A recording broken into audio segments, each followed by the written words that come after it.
It's really good. Honestly, it just needs like some cartoons on the TV.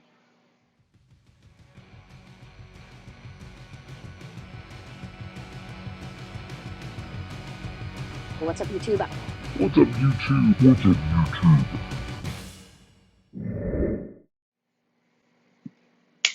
Hey, what's up, YouTube? I'm Running Juice Recipes. Welcome to my channel.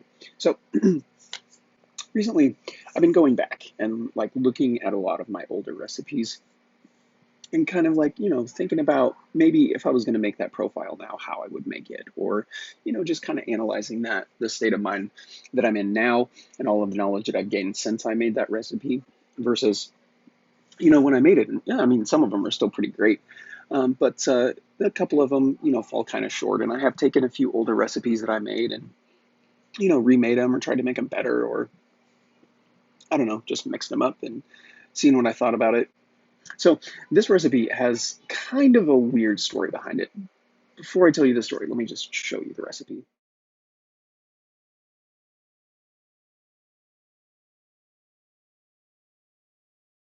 I did an episode of Noted, and it was blue raspberry. And you know what Noted is where it's on the DIY or Die channel. They single flavor test all the flavors in a certain flavor profile, and then they just talk about them. And so the flavor profile for that week was blue raspberry. And at the time of that recording, a lot of the blue raspberries are just not very good. There is a really, really good one now, but I didn't have it at the time in the video. Anyway, Capella blue raspberry cotton candy. So when I single flavor test, I look at ELR and I read the notes, and I look at the median percentages and all the stuff like that. And I'll start out a little bit lower than the median, and then I'll mix the median, and then I'll go a lot higher than the median. And I found out that when I pushed blue raspberry cotton candy, I got kind of an AP note from it. And obviously, I think that was the ethyl maltol just coming through, but it made me think of berry Captain Crunch, like Oops All Berries. And so I felt compelled to make this recipe. And, I mixed it, I made it, and then I kind of just, left it. I never really revisited it again. Now, I love cereal vapes, Fruit Loops, like just Corn Flakes, Frosted Flakes. Cereal 27 is extremely good. Yeah, I really like cereal. Cereal with cream, cereal with, you can do lots of different stuff with cereal. It's kind of just like this blank palette that you get a paint over and you really kind of just express yourself with cereal. I mean, it's kind of, just like the rest of DIY, but, similar to RY4 in that respect, where you can do a lot of different stuff with cereal. And, yeah, so I made this recipe and I just kind of left it. I never really went back to it. But there was a recent episode of Noted. I think it was on meringue, and this recipe has meringue in it, which is very, very common for a cereal recipe. Flavor meringue, when you mix it with cereal 27 or a couple other cereals, it really just makes it taste like cereal milk. And so it's a very, very common tool that's used to put meringue in with your cereal recipe.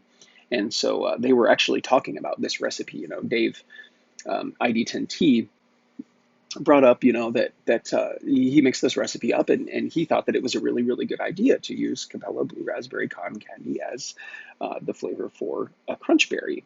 And the recipe in and of itself falls a little bit short in a couple of different aspects, but yeah, he really enjoyed the idea of it, And I watched it, and he left a review on my all the flavors recipe, and so I was like, yeah, I should take a look at this one again. So I brought it up, and I kind of tinkered around with it for a few days, and I really, really feel like what I ended up with was successful. But first, before I tell you about the successful recipe, I want to talk about a little bit about why this recipe falls a little bit short. So, like I said, blue raspberry cotton candy, when you push it up really high, it makes me think of AP.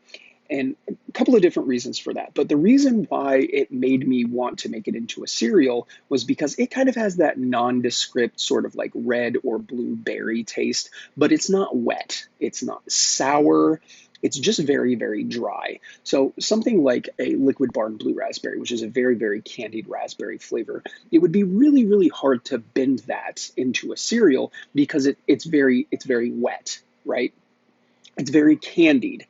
So your cereal would just end up tasting like cereal flavored candy and not like berry flavored cereal. So yeah, Capella Blue Raspberry Cotton Candy. I put it in here at 3% with, I think, 4 or 5, I can't remember. I don't actually have the recipe in front of me. 4 or 5% of Capella Cereal 27. And you do get a berry flavored cereal, but it's not very balanced. The Capella Cereal 27 kind of pushes the berry flavor out of the way, and it's left as a little bit of afternote instead of being the ensemble piece of the recipe. Also, it is supposed to be Oops All Berry cereal with milk, and the milk note really falls a little bit short. So again, going back and looking at the recipe, I had used Liquid Barn Vienna Cream, which has like a little bit of a spice note to me. It's very creamy, but for some reason, I have it in my head that when you mix Cereal 27 with Vienna Cream, you get a very, very Captain Crunch-like cereal. I'm pretty sure that Captain Crunch is made out of corn, so Cereal 27 is a corn cereal. But it has like, I don't know what it is. It's like a spice note of some sort, but yeah, it makes me think of Captain Crunch. But it falls a little bit short in the milk department. So fast forward to remixing these recipes, right? So I kind of just wash all of that out of mind and I start over again, right? So I'm walking into this. I want to make a berry cereal, not cereal with berries, but a berry flavored cereal with milk. So I know that I'm going to start with Capella Cereal 27 and Capella Blue Raspberry Cotton Candy. So I kind of did the reverse for this version of it. I pushed the Blue Raspberry Cotton Candy and left the Cereal 27 in there just to give it that cereal vibe so that you know that it's cereal without kind of overtaking that. So yeah, 5% Blue Raspberry Cotton Candy with 3% of Capella Cereal 27. Now, Capella Cereal 27 does take about a week for it to develop its full flavor.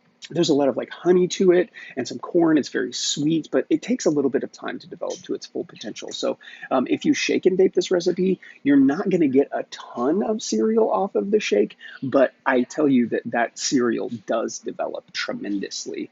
All right, so yeah, that makes up the berry flavored cereal, and then the milk portion of it, I kind of just decided to take a different approach. So I think that the Vienna cream, I've got that in my head that really works as Captain Crunch. I think that it's a nice idea, but I mean, I really feel like we should just probably just stick to something that is a little bit more milky cereal kind of stuff. So I've had a lot of success with the combination of Flavor Art Fresh Cream and Flavor West yogurt. So I mean, that's just a really good place to go. 1.5% of Flavor Art Fresh Cream and 1% of Flavor West yogurt. You get that nice milky dairy taste.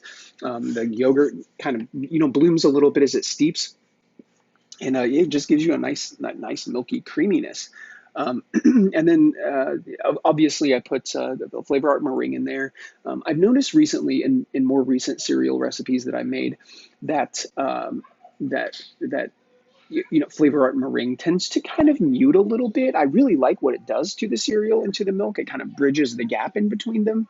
But it does kind of mute a little bit at 1%. So I've only been using it recently at just 0.5%. I think that's more than enough. So there are 2 more flavors in this recipe that really, really, really, really, really kind of solidify it as to what it is. The first one is kind of obvious. It is 0.5% of Wonder Flavor's Strawberry Cheesecake. So I really felt like that berry flavor is really, really good at 5% on its own, but it needs just a little bit of help, to make it less like kind of blue raspberry cotton candy and more kind of like nondescript berry cereal. So I tried a couple of different things, and like Flavor West blueberry, which is super dark, and it kind of just like destroys the rest of the profile. It's not bad, but it's more like you put blueberries in your cereal. Various strawberries kind of do a similar thing, and yeah, I just landed on Wonder Flavor's strawberry cheesecake.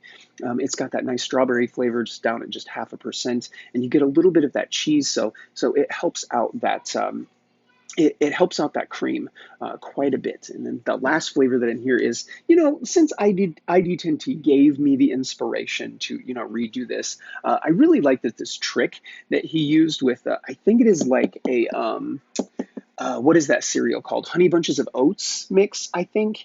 And he used cake batter dip at 1% in there. And it just, oh man, when I mixed that recipe for the first time, I just thought that was absolutely genius. It doesn't do anything specific to the recipe, like it doesn't make it taste like cake, but what it does do is it kind of like saturates the cereal in the milk, like soggy, like not really soggy cereal, but just like a little bit. Like the cereal has just had a little bit of time to kind of marinate in the milk. And I really, really, it's kind of like meringue in that regard. Like it's just a cereal enhancer when you use it at 1%. I think it's absolutely fantastic. If you're making a cereal recipe and you've never tried that before, I strongly recommend that you throw 1% of Flavor West cake batter dip in there. And yeah, that's it. I use 1% of Flavor West sweetener in here. Of course, I got a little bit of Nick, because that's why I'm here, because flavored vapor products help me quit smoking cigarettes, and I love flavors, and I love playing with recipes, and DIY e-liquid making is kind of a hobby of mine. It's a little bit of a passion, but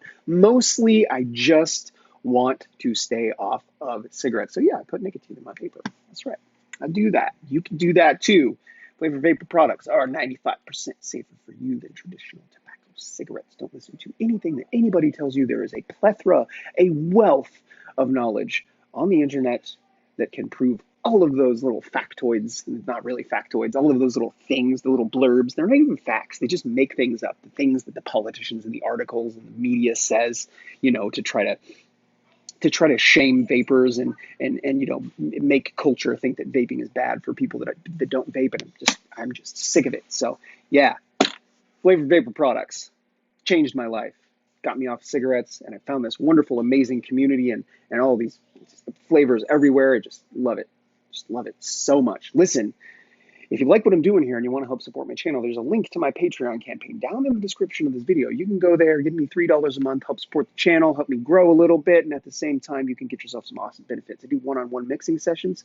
So yeah, if you want to get together on a Zoom call about once a month and make a recipe with me, of course, we'll use only the flavors that you have in your flavor stash. I also take recipe requests. That's right, unlimited recipe requests. If you have a profile that you just feel like you can't nail down, I will work with you on that using the flavors that you have to try to make that profile work. I also make recommendations about flavors that I think that you could pick up to make that profile even better. If you can't help support me monetarily, though, that is totally okay. You can subscribe to the channel. Make sure that you turn notifications on so that I get to annoy you every time I upload a video. Like, comment, and I will definitely see you guys in the next one.